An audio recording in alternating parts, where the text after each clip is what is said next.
Nya question, ang pangutana, si pastor ba ka, paminahon ba ka sa Dios? Kisa man ang paminahon sa Dios, Malakyas kapitulo 2 bersikulo 7. Ngon pa ni propeta Malakyas, katungdanan sa mga pari ang pagtudlo may tungod sa kaalam sa Dios. Kay sila mauman ang mga sinugo sa Ginoo nga labing gamanan. So ang Dios dito mamati nila. Grabe ha, yung kabakakon na ni Tawhana. May kay mangita og bersikulo nga mopabor siyang gusto. Ang iyang gibasa ang bersikulo 7 ra.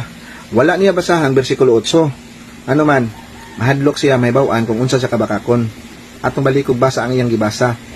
Nagingon sa bersikulo 7, katungdanan sa mga pari ang pagtudlo sa matuod nga kaalam mahitungod sa Dios. Kinahanglan adto kanila ang mga katawhan magpakisayod bahin sa akong kabubuton kay sila mauman ang mga sinugo sa Ginoo nga labing gamanan. Maura na iyang gibasa. Ug kanang bersikulo ha, pabor gyud kaayo na sa iyang gusto. Apan wala niya basaha ang bersikulo 8. Nagingon ang pulong sa Ginoo sa bersikulo 8, apan kamo nga mga pari, mibiya sa kamatuoran. Ang gitudlo ninyo nagtukmod hinuon sa kadaghanan sa pagbuhat og sayop. Gilapas ninyo ang kasabutan nga akong gibuhat uban kaninyo. Igsoon man na importante kayo nga mabasa sa pulong sa Ginoo. Kay grabe kayo ang buhat sa kaaway. Maayo kayo maglipat-lipat. God bless igsoon. Baliktad pag yung ko aning tagak nga ako pag yung nahog nga naglipat-lipat sa ako ang tawag ining gibasa do kuno kay wala kuno nako padayon na ang gitawag og verse 8. So pinakaon ng point ang Malaki chapter 2 verse 7 pulong na sa Dios. Muoyon tag sa dili pulong na sa Dios. Kay pulong man na sa Dios ang ngayon gid natong gitawag og tuuhan nga ang mga pari sila mauman ang sinugo sa Ginoo nga labing gamhanan.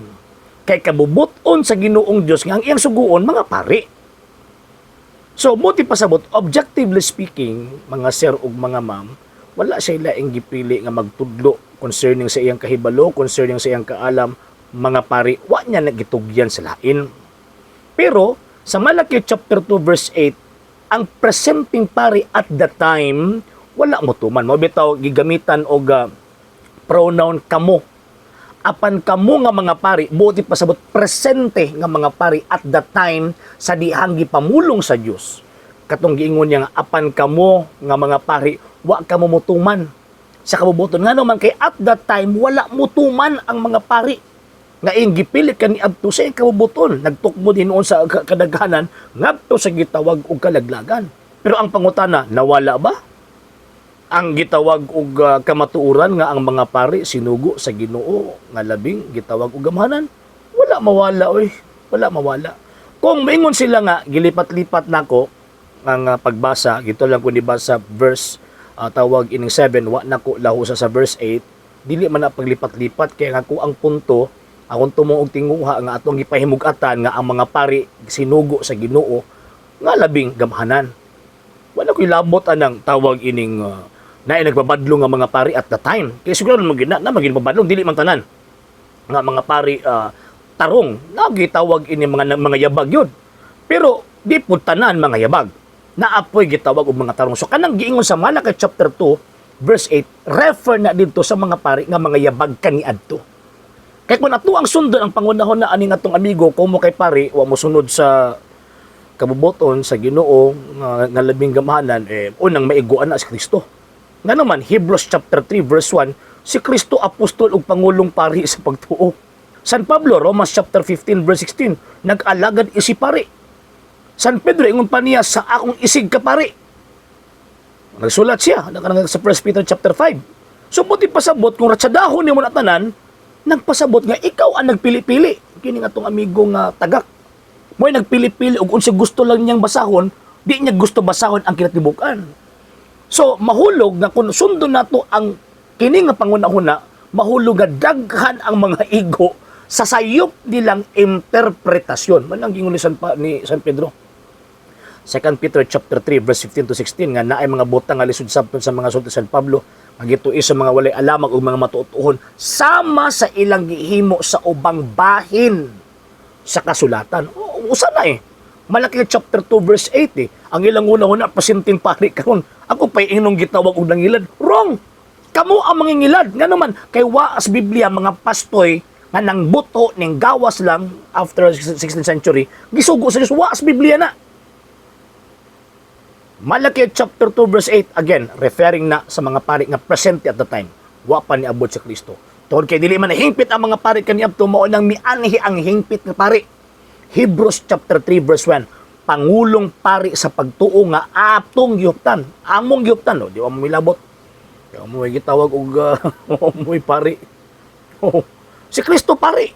So kung mingon ka nga sa dahon tanan, kumo kay pari, naghimog daotan na igo si Kristo. Pero atong paundayonan, Malaki chapter 2 verse 8 yang gibasa, kini mo'y nagpili-pili kung sa iyang gusto. Ano di man mo padayon nagbasa ang tawag ining Malaki chapter 3 verse 3. Diba? Sa ko nang giingon na agi mga pare nga nagpabandlong pero naisaad ang Diyos eh. Basaha okba ng inyong Biblia. Malaki chapter 3 verse 3. Sa giingon sa balang kasulatan, muanhi siya sa paghukom sama sa magputli sa plata. Hinluan niya ang mga pari ingon sa pagputli sa plata ug bulawan. Hinluan niya. So kung na mga yabag ang mga pari, pagka-problemahan na, kaya ang Diyos may muhinluan na.